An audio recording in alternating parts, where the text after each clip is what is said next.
പ്രധാനമന്ത്രിയുടെ തിരുവനന്തപുരം സന്ദർശനം വലിയ ചർച്ചയായി മാറുകയാണ്. ഈ സന്ദർശനത്തിൽ എന്തെല്ലാം പ്രഖ്യാപനങ്ങൾ ഉണ്ടാകാം എന്ന് സാധാരണ ജനങ്ങൾക്കിടയിൽ വലിയ പ്രതീക്ഷയുണ്ട്. വികസനവുമായി ബന്ധപ്പെട്ട് കേന്ദ്ര സർക്കാർ തിരുവനന്തപുരം ജില്ലയെ എങ്ങനെ കാണുന്നു എന്നതിന്റെ സൂചനകൾ ഈ സന്ദർശനത്തിൽ നിന്ന് ലഭിക്കാനിടയുണ്ട്. ആദ്യം റെയിൽവേ മേഖലയെ കുറിച്ച് പറയാം. തിരുവനന്തപുരം മുതൽ കാസർഗോഡ് വരെ പുതിയ വന്ദേ ഭാരത് ട്രെയിൻ സർവീസ് പ്രഖ്യാപിക്കാനുള്ള സാധ്യത ശക്തമാണ്. കേരളത്തിലെ പ്രധാന സ്റ്റേഷനുകൾ അമൃൽ ഭാരത് സ്റ്റേഷൻ പദ്ധതിയിൽ ഉൾപ്പെടുത്തി നവീകരിക്കുന്നതിനുള്ള ഫണ്ട് പ്രഖ്യാപനം ഉണ്ടാകാം. തിരുവനന്തപുരം സെൻട്രൽ റെയിൽവേ സ്റ്റേഷൻ അന്താരാഷ്ട്ര നിലവാരത്തിലേക്ക് ഉയർത്തുന്ന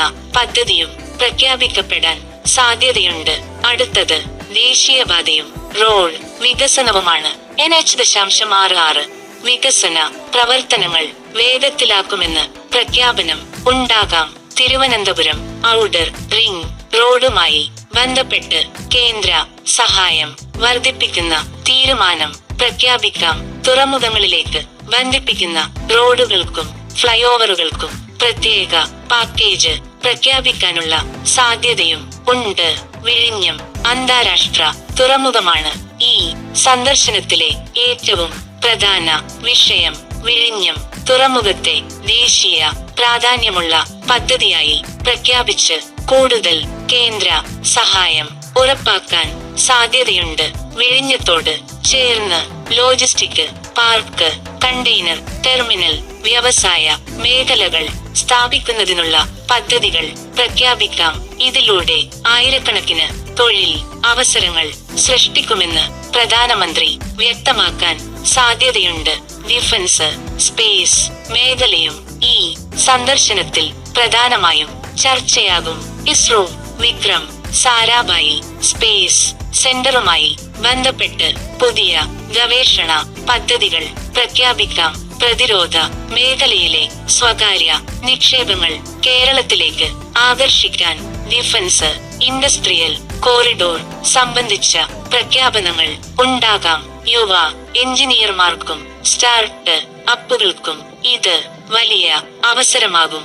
IIT ഡിജിറ്റൽ മേഖലയിൽ ടെക്നോപാർക്ക് വിപുലീകരണത്തിനുള്ള കേന്ദ്ര സഹായം പ്രഖ്യാപിക്കാം. Artificial intelligence, cyber security, data centre മേഖലകളിൽ പുതിയ നിക്ഷേപങ്ങൾ ആകർഷിക്കുന്ന പദ്ധതികൾ പ്രഖ്യാപിക്കാം. കേരളത്തെ ഡിജിറ്റൽ ഹബ്ബാക്കി മാറ്റാനുള്ള ദീർഘകാല പദ്ധതികൾ ഈ സന്ദർശനത്തിൽ അവതരിപ്പിക്കാൻ സാധ്യതയുണ്ട്.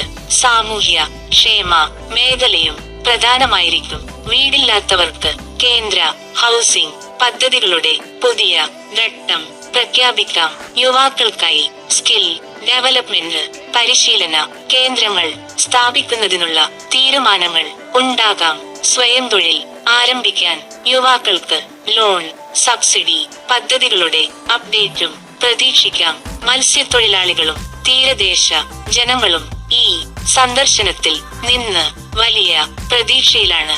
മത്സ്യബന്ധന ബോട്ടുകൾക്ക് സബ്സിഡി, ഇൻഷുറൻസ് പദ്ധതികൾ, തീരദേശ സംരക്ഷണ പ്രവർത്തനങ്ങൾ എന്നിവയ്ക്ക് കേന്ദ്ര സഹായം പ്രഖ്യാപിക്കാം. വിഴിഞ്ഞം തുറമുഖ വികസനത്തോടെ മത്സ്യത്തൊഴിലാളികളുടെ ജീവിതം സംരക്ഷിക്കുന്ന പ്രത്യേക പാക്കേജ് പ്രഖ്യാപിക്കാനും സാധ്യതയുണ്ട്. ചുരുക്കി പറഞ്ഞാൽ ഈ തിരുവനന്തപുരം സന്ദർശനം വെറും രാഷ്ട്രീയ പരിപാടിയല്ല. കേരളത്തിന്റെ ഭാവി വികസന ദിശ നിർണയിക്കുന്ന സന്ദർശനമായി മാറാനിടയുണ്ട്. വികസനം, തൊഴിൽ, നിക്ഷേപം, യുവജന അവസരങ്ങൾ എന്നിങ്ങനെ എല്ലാ മേഖലകളെയും സ്പർശിക്കുന്ന പ്രഖ്യാപനങ്ങളാണ് സാധാരണയായി ഇത്തരത്തിലുള്ള സന്ദർശനങ്ങളിൽ ഉണ്ടാകുന്നത്.